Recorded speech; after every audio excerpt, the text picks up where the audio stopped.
guys, Assalamualaikum warahmatullahi wabarakatuh. Ketemu lagi bersama saya Rena Yulia di channel Dosen Kece. Di video kali ini saya akan menyampaikan materi tentang viktimologi. Baik, materi tentang viktimologi ini mengenai viktimologi dan perkembangannya. Gitu. Tentu kita akan berbicara terlebih dahulu mengenai sejarah perkembangan viktimologi. Kenapa sih bisa muncul viktimologi? Bagaimana perkembangannya? Secara ilmiah sebetulnya uh, viktimologi ini ataupun perhatian kepada korban ini muncul di dalam karyanya Hans von Hentig di dalam jurnal kriminologi pada tahun 1941.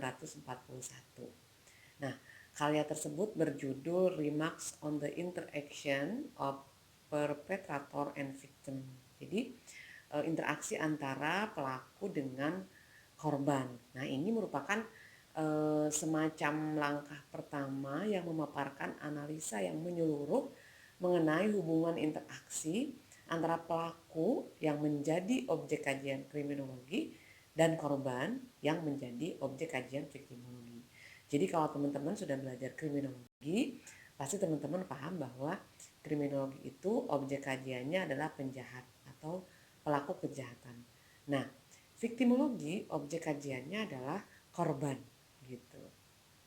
Nah, pada tahun 1949, von Hentig dalam tulisannya The Criminal and His Victim lebih memfokuskan pada korban kejahatan. Jadi kalau sebelumnya beliau menulis tentang interaksi antara pelaku dan korban. Nah, tahun 49 dia menulis lagi tentang The Criminal and His Victim, yaitu tetapi fokusnya pada korban kejahatan gitu. Nah, sebetulnya hubungan antara pelaku dan korban atau victim oriented victim offender relationship dipelajari tidak saja dari aspek penderitaan korban gitu. Akan tetapi juga von Hentig ini menyoroti bagaimana korban sering pula memicu dan mengakibatkan terjadinya kejahatan. Nah, sebetulnya pemikiran baru yang lebih luas ini ingin disampaikan oleh von Hentig bahwa dalam suatu peristiwa pidana seyogianya dipandang ada interaksi yang bukan saja disebabkan oleh pelaku. Akan tetapi interrelationship atau antara pelaku dan korban gitu itu bisa menyebabkan sebuah viktimisasi atau bisa menyebabkan sebuah tindak pidana. Nah, kemudian pada tahun 1947 seorang pakar Benjamin Mendelssohn memperkenalkan nama viktimologi gitu. Nah, akhirnya pada tahun 1956 istilah tersebut diperkenalkan kembali dalam tulisannya Review International The Criminology at the Police Technique gitu. Jadi yang memperkenalkan nama viktimologi itu adalah Benjamin Mendelssohn. Nah, sehingga Benjamin Mendelssohn itu disebut sebagai bapak viktimologi. Coba kalau bapak kriminologi siapa? Yang udah belajar kriminologi pasti tahu. Nah, pembahasan mengenai korban ini yang telah dilakukan oleh von Hentig dan Mendelssohn dilanjutkan kembali oleh para pemerhati lainnya gitu. Misalnya Ellen Berger, kemudian Herman Mannheim, kemudian Stephen Schaeffer gitu dan Cormil misalnya. Itu itu juga merupakan para pakar yang membahas tentang viktimologi. Nah, pada tahun 1959 P. Cormil dalam penelitiannya menyimpulkan bahwa korban itu patut mendapatkan perhatian yang lebih besar gitu dari kriminologi, karena kan kriminologi objek perhatiannya penjahat ya.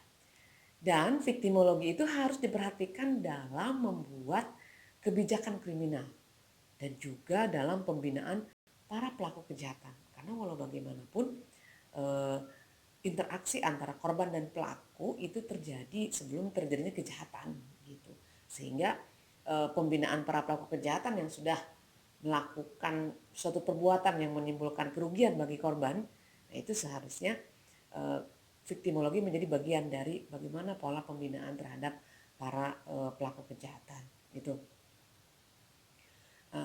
Baik Kormil maupun Nagel sebetulnya memperluas wilayah batasan kriminologi itu sampai kepada masalah korban gitu. Jadi dalam objek studi kriminologi itu tidak saja hanya ada norma, kemudian ada pelaku gitu ya, tapi juga ada segi empat kejahatan gitu. Jadi yang tadinya segitiga kejahatan menjadi segi empat ditambah dengan korban. Ayo segitiga kejahatan apa?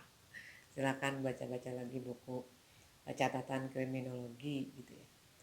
Nah, kemudian perkembangan kriminologi ini sebetulnya perkembangan kriminologi ini juga dapat dilihat di dalam tulisan-tulisan dan juga simposium atau seminar-seminar yang dilakukan yang terkait temanya tentang viktimologi gitu.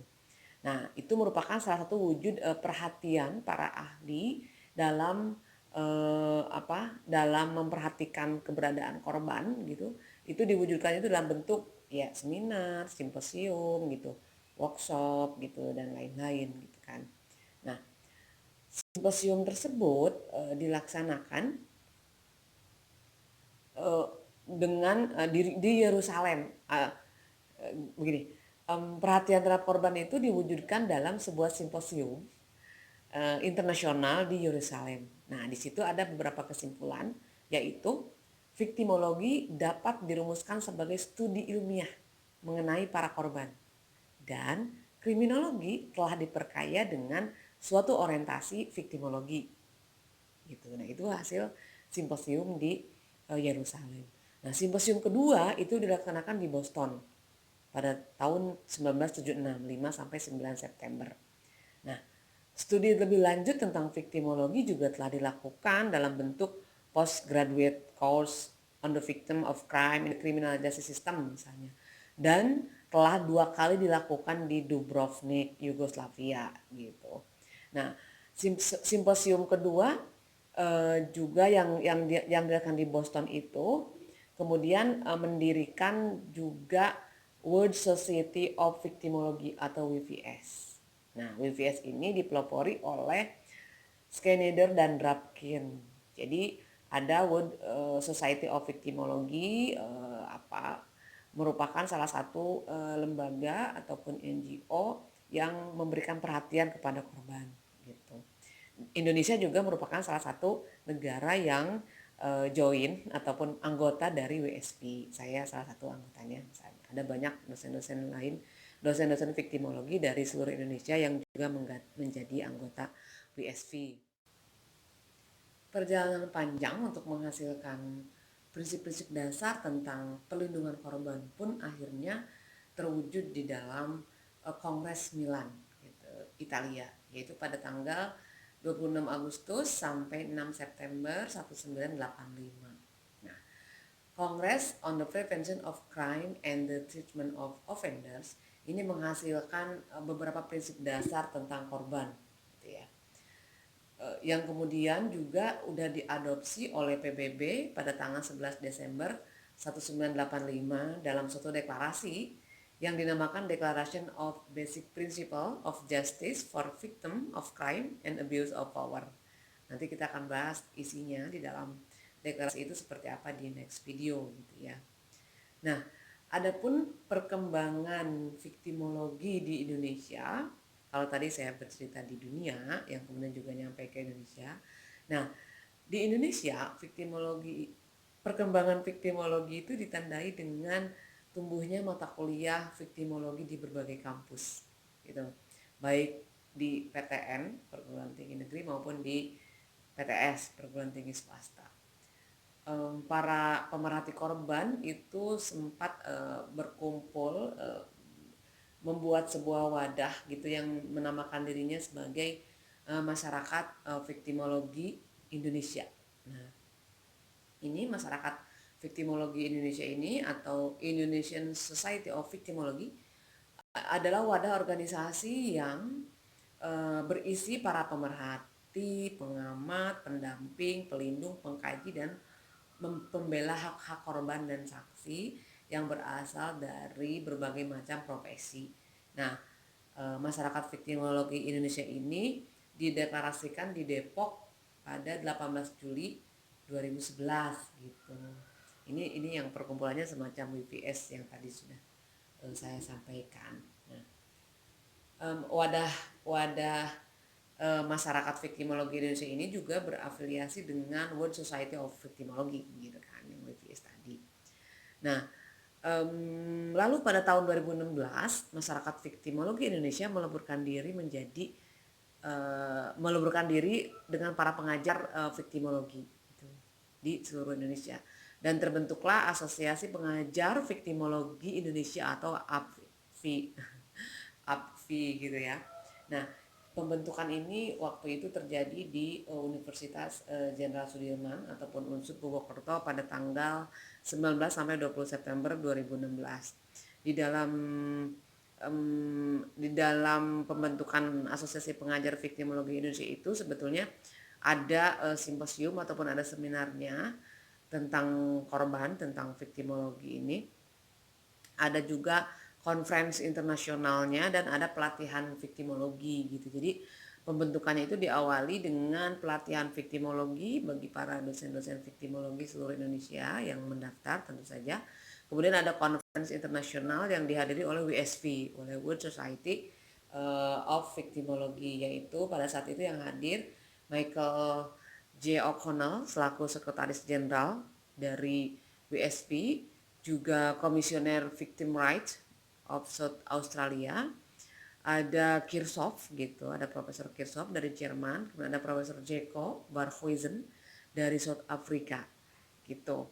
Nah, di situ terbentuklah kepengurusan dari Asosiasi Pengajar Viktimologi Indonesia yang pertama kali dengan diketuai oleh Bapak Dr. Angkasa SHM Hum dari Universitas Jenderal Sudirman gitu, dan sekjennya Pak Dr. Heru Susetyo SHLLM PSD dari UI Universitas Indonesia gitu ya. Nah, ada juga sekaligus juga dibentuk beberapa koordinator di berbagai wilayah. Ada misalnya wilayah Jabodetabek, Jawa Timur, kemudian Bengkulu gitu ya, dan berbagai wilayah lain gitu. Nah, seminar viktimologi pun sejak dibentuknya tahun 2016 Asosiasi Pengajar Viktimologi itu kemudian setiap tahun selalu diadakan gitu di berbagai daerah dengan tema seminar yang terus mengikuti perkembangan zaman, tetapi lebih fokus sekali lagi kepada perhatian kepada korban gitu ya. Ada misalnya mulai dari keberadaan korban dalam sistem peradilan pidana, kemudian perlindungan korban dan partisipasinya, keberadaan masyarakat adat yang menjadi korban gitu, perhatian korban terhadap bencana alam, hingga pandangan terkait lingkungan yang menjadi korban atau dikenal dengan green victimology gitu. Nah, itu tadi sekilas perkembangan victimologi secara ilmiah di dunia maupun di Indonesia sendiri gitu. Nah, sebetulnya apabila dilihat dari peraturan perundang-undangan ataupun kelembagaan yang ada di Indonesia, lembaga pelindungan saksi dan korban yang merupakan satu-satunya lembaga yang memberikan perhatian kepada korban karena ada kata korbannya di situ, itu dibentuk pada tahun 2008 gitu ya. 2 tahun setelah Undang-Undang Pelindungan Saksi dan Korban yang pertama disahkan, Undang-Undang Nomor 11 tahun 2006. Saya salah nggak ya, saya lupa lagi. Itu disahkan gitu ya. Nah, 2 tahun kemudian dibuatlah Lembaga Perlindungan Saksi dan Korban gitu pada tahun 2008.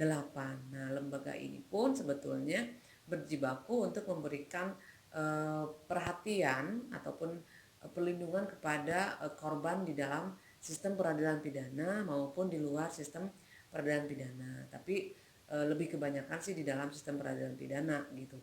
Bahkan beberapa kegiatan dari LPSK itu misalnya memberikan perhatian berupa pemberian semacam ganti rugi kepada keluarga korban pelanggaran HAM masa lalu misalnya, atau kepada korban terorisme gitu ya. Waktu itu ada terorisme di Surabaya, kemudian ada terorisme di mana ya saya lupa, itu LPSK memberikan sejumlah ganti rugi kepada penduduk sekitar yang menjadi korban dari bom itu gitu.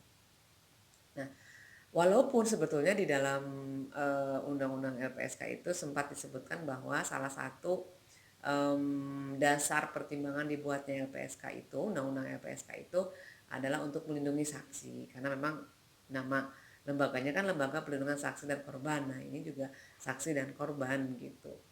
Nah, selain dalam undang-undang LPSK, sebetulnya perhatian terhadap korban itu sudah terdapat di dalam undang-undang PKDRT, penghapusan kekerasan dalam rumah tangga. Nah, itu undang-undang tahun nomor 23 tahun 2004. Jadi kalau di dalam perundang-undangan sebetulnya perhatian terhadap korban itu mulai ditunjukkan di dalam undang-undang PKDRT gitu tahun 2004 gitu. Itu udah mulai perhatian terhadap korban. Di situ ada kata korban gitu. Korban itu siapa, yang bagaimana gitu, mengalami kejahatan apa saja, kekerasan fisik, psikis dan seterusnya, hak-haknya apa gitu. Ada kata korban di situ. Di undang-undang lain saya pikir belum banyak gitu ya, ataupun mungkin sangat jarang sekali. Termasuk di KUHP sendiri, kata korban itu korban salah tangkap misalnya, bukan korban kejahatan gitu ya. Jadi memang korban penyalahgunaan kekuasaan kalau begitu. Nah, itu mungkin sekilas ya perkembangan viktimologi apabila dilihat dari secara ilmiah, baik itu dari tulisan-tulisan begitu, kegiatan-kegiatan ilmiah, simposium, seminar, conference, pelatihan gitu yang selalu diadakan oleh para pemerhati korban, maupun apabila dilihat dari lembaga-lembaga yang memang didirikan sengaja untuk memberikan perhatian terhadap korban. Baik, kuliah hari ini sampai di sini. Terima kasih atas perhatiannya. Jaga kesehatan selalu. Semoga kita segera bisa bertemu di ruang kelas. Assalamualaikum warahmatullahi wabarakatuh.